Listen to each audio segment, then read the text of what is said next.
Hi everyone, it's very nice to see you and you guys coming to listen to this, to bear witness. It's not easy being here, even just being here is not easy, so I really respect that. And so I was part of the production along with 10 more friends. So I was a bouncer along with my friend Shani Gabai. May her memory be a blessing. Unfortunately, she was murdered. Yeah, we found her body after 2 months. We thought she was kidnapped. We looked for her, and it was a very big shock. What happened to Shani? If you had a chance to walk around a little bit, there is the ambulance area, okay, where 16 people were murdered in the ambulance. So we cannot treat our injured. So she was murdered at the ambulance by RPG rocket. We're like 10 friends at a festival. My shift started about 10 p.m. Me and Shani started working. To describe you the energy and the vibe that was there that night. Okay, I was super tired. I was about to sit down, maybe a little bit. Another energy, beautiful energy comes along, lifting me up. So it was amazing vibe. I've been to Nova festivals for 4 years now, and it was a huge one of the best. It was the Supernova Festival in association with Brazil. About 5:40 a.m. Two things happened. One is that one of us is no longer needed in the entrance because most of the people were already inside. Because the peak of the festival is 6 a.m., 6:30, the sunrise, and it was supposed to be to end about 4 p.m., 5 p.m., something like that. 5:40, Shani asked me if it's okay that she will go to the party first, and I will stay until the end of the shift, until 6 a.m. And I said, yeah, of course, totally. Go have fun, enjoy. I will meet you in the festival itself. Never happened, unfortunately. But a lot of time I thought to myself, maybe if it was the other way around, the outcoming was the other way around. And you can't. It's guilt that that was with me for a long time, but now I prefer, after a long time of therapy and mind convincing, NLP and all this kind of stuff, I try to convince myself that she had more time dancing with her friends. That's a thought that I'm carrying with me. And another thing happens at 5:40 is that Gal Gilboa Dalal enters the festival. Best friend, childhood friends. I've known him since I was 12, 13 or 5:40. Gal enters to the festival, and I'm really shocked because, like I told you, we're already old for these festivals. And I'm asking him, Gal, what are you doing here? And he told me, Maya, I came to just to make sure that my baby brother, it's his first festival, and I just wanted to make sure that he's okay, that he's having fun. I'm his big brother, and I want to keep him safe. And unfortunately, Guy is still held hostage. I would like to introduce to you to Guy. Baby Guy is not so baby already. He's celebrated his 23rd birthday in captivity, and the only reason that Gal was there is to keep his baby brother safe. All of our friends were outside, okay, watching the sunrise. It was such a beautiful sunrise. Me and Eden were sitting in front of each other. The only thing that I managed to do is change my shoes from high platform boots, to this New Balance 530 sneakers. Every time I come here, I wear the shoes. You know what, just in case.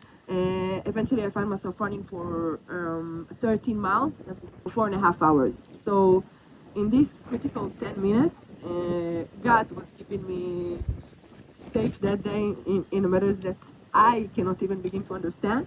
6:25, even before the sirens went on and we saw the rockets, we heard that the speakers were starting to be a little bit off, like weird sounds.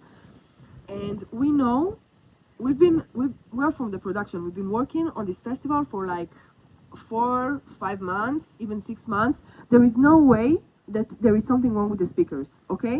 We knew that no way. And this was the first alert that something is not right, something is not okay.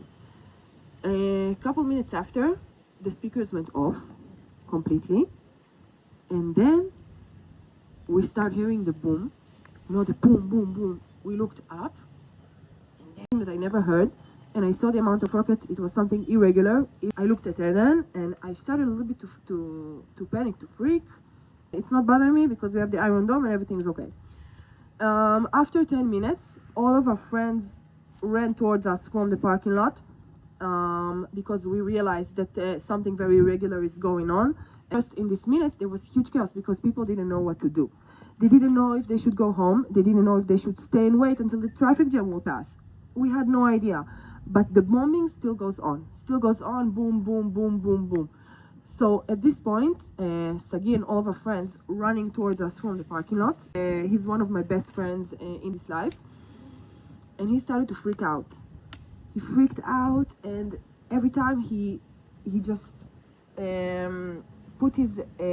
he was just lying on the ground and putting his hands over his head, okay? Because those bomb shelters, they weren't here. Nothing was here, and the instruction, if there is a rocket attack, if it catches you on the road along the way, this is the instructions. You need to lie on the ground and put your heads over your head. So this is what Sagi was doing for the next 20-30 minutes as I'm trying to drive and make my way out of this field, okay? Imagine 4,500 people trying to make their way to the cars all at the same time. The parking lot, we had two parking lots. We tried to make our way from this field to the main road over there. So it took me like half an hour even to get to the main road. And all this time, half an hour, that constant bombing and Seva Adom all over our heads, Sagi is jumping out of the car and back and forth, back and forth. He was panicking really hard. He didn't know even what to do. Eventually, when we arrived to the main road, and then she was in the car with me. She was my roommate. Decided that she cannot handle Sagi's energy in the car. It's too stressful. It's making her panic. She leaves the car at this point. She opens up the door and she goes back to the festival area to meet her sister and her sister's husband. Okay, Eden is alive and well, and her sister and her sister's husband as well. We had a huge miracle with Eden. She was in the ticket booth, 5 windows from each side, no place to hide. And the terrorists just decided to shoot the whole place from far. They didn't look through the window. She was here for 6 hours, along with 6 more people inside the ticket booth. Sagi and I, we decided to take a right because we saw the huge traffic jam from the left. And I decided that I would just make my way around the kibbutzes somehow, and I will go to Tel Aviv after. And we drove for like 10 more minutes. Timeline is about 7:20 as I'm driving, and Sagi started screaming at me. Stop the car! Stop the car now! Screamed at me. I panicked and I hit the brakes. I stopped the car immediately. And we stopped, by the way, right next to the bomb shelter of Reim, the Aner Shapira and Hirsch that was kidnapped from them, along with Elia Cohen that we got back recently. So we stopped right next to the bomb shelter. And I didn't understand why he wanted me to stop the car, but I looked up from the wheel, realized that the cars that driving in front of me are getting shot, are getting targeted, like 70, 100 meters right in front of me, from both sides of the road, terrorists from both sides of the road shooting the car. And I froze immediately and completely. I was hiding under the wheel, and I saw from the right side, Sagi opened the door and he was already in the bomb shelter. I froze under the wheel, and I saw Sagi and this Bedouin guy, Isa, that he tried to protect us.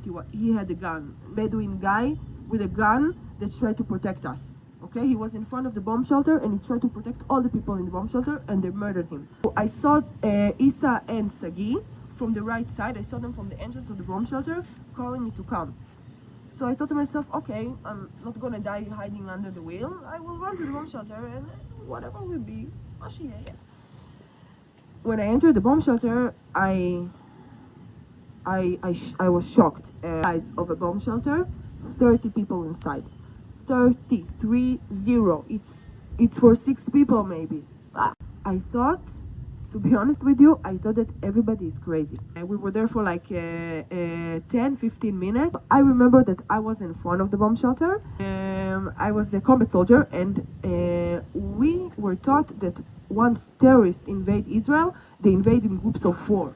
Okay, the one that's carrying the RPG, the one that's carrying that, we know about it. So in my mind, I thought, okay, there is terrorist invasion. There are 4. There is a squad. Nobody thought 3,000. And in my mind, I thought to myself, okay, so soon somebody will come and finish them, whatever. Soon it will be over. And Sagi, I thought he was panicking and I need to take care of him, but he was 10 steps ahead of me. I was 10 steps before, and we met in the exact middle to save both of our lives. He went to the end of the bomb shelter, where the people that were saved, like Ziv, Abud, were hiding under dead bodies with gun injuries inside the car, telling us, don't go there, terrorists. So I saw it happen. Everybody's crazy. Everybody's panicking for no reason. Everybody is drunk, drugged, worse. I'm the normal one, and everybody's freaking out. And we went back to the traffic jam. And it was about, we left the bomb shelter at 7:45, and there are some parts of my story that I don't actually remember. But friends of mine, we got together after 1 week, could hear 10 crazy stories, one after another. And only then I realized what happened. We drove back to the traffic jam, and Sagi opens the car door and he just starts running. I don't know where, I have no idea. At this point, I don't remember what happened, but thank God that one of my best friends, Nitzan, the photographer, he just ran towards me. What happened, apparently, is that I just left the car. I ran to the field, and I was just in the field, sitting like that, covering my eyes with my hands like that. I don't know how long I was like that, but I think it was no longer than 15 minutes, like Nitsi told me, because he has everything. He has the timeline, and he said that I met him at about 8 and 10 a.m. because he had a phone calls to his brother. So that make it, the drive and everything. I managed to connect it because we left the bomb shelter at 7:45. Terrorists arrived there. If you saw the video, terrorists arrived at the bomb shelter at 7:52. Yeah. 5 minutes. 5 minutes. Say, 5 more minutes, I'm gonna come. Yeah, 5 more minutes, you're gonna be dead. So, crazy. So, Nitzan lifts me up, okay, from the ground, and this I do remember. The chaos was really, I cannot even explain in words, because I was lucky enough to go to this way to see what's going on, go that way and see what's going on. I understand now. I saw. We made a U-turn, and we started running to the field. Before the 4 hours of running, I cannot describe the amount of miracles that happened to me. And Nitzan and I, we started running a little bit before the shooting, shooting squad, like ducks in a rage. Before that, there were some private cars that trying to make their way out of the area. And there was a huge hilly field, okay, where we can actually see the people running and people falling. And there were some private cars driving very slow, trying to make their way out of the area. And in one of those cars, I see Sagi sitting in the front seat. From the right side is his black curls. I will never forget it. I'm running to the car. I'm pulling it out of the car because in my mind I saw the car. The car equaled death. And we started running. At this point, Mitzi tries to go back to the traffic jam again. Meets with my friend Carmel. They had a crazy story together. Crazy. And then me and Sagi started running at the field. We started running for like 4.5 hours until we arrived to Patish, which is a kibbutz nearby, by foot. This is same shoes. I want to describe a little bit how it feels like, because one of the most strengths of this community is that we help. We help each other. You are running and you see the people falling, not being able to help is one of the most hardest things. We are running already for like 2 hours inside from the 4 hours of running. First 2 hours, most critical. We had no idea which way to run. Like I thought in my mind, the same squad of terrorists chasing us. It just was crazy amount of terrorists that constantly chased us. We just ran for 2 hours straight. After 1 hour, we try to find out where we are, our location, maybe send location to my sister. And in the last half an hour, we were very close to Patish. We didn't know it, but the volunteers from Patish scattered around and tried to look for party goers. And found us along with, I think it was 100, 150 more people in a greenhouse. But we were too scared to even join some groups running because we didn't know if they were terrorists. There were so many rumors screamed to the space. They're wearing IDF uniform. They're in white cars, every white car, every IDF uniform. They're looking like partygoers. What? They're looking like police officers. And all were true, I only realized after. And I remember that the hardest rumor for me was they're kidnapping. They're kidnapping. That I thought to myself, I'd rather be dead. When I heard this, I told Sagi, listen Sagi, maybe we sit here for a while. He looked at me and he's like, Maya, pick me up. No, we're not stopping. We're not stopping. We arrived to Patish. I managed to a little bit charge my phone very, very little. Sending location. I received the messages from Eden. That's when I realized what happened to everybody that stayed at the festival area. She sent me pictures of her filled with blood. Would like you to go home. Do the good deed for today. Even if it's hard. It's crazy. But this was one of the hardest things that I've ever had to do, is to keep my optimism after that. Okay? And it was the hardest period of my life. I swear, it was from funeral to funeral.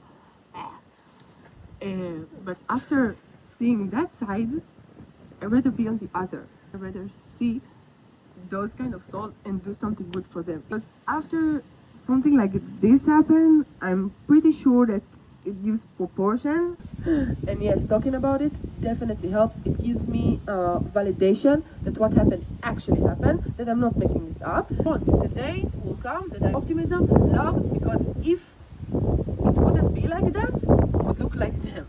Okay? Hating, hostages, take home hostages, talk about hostages. Our brothers, we need them home.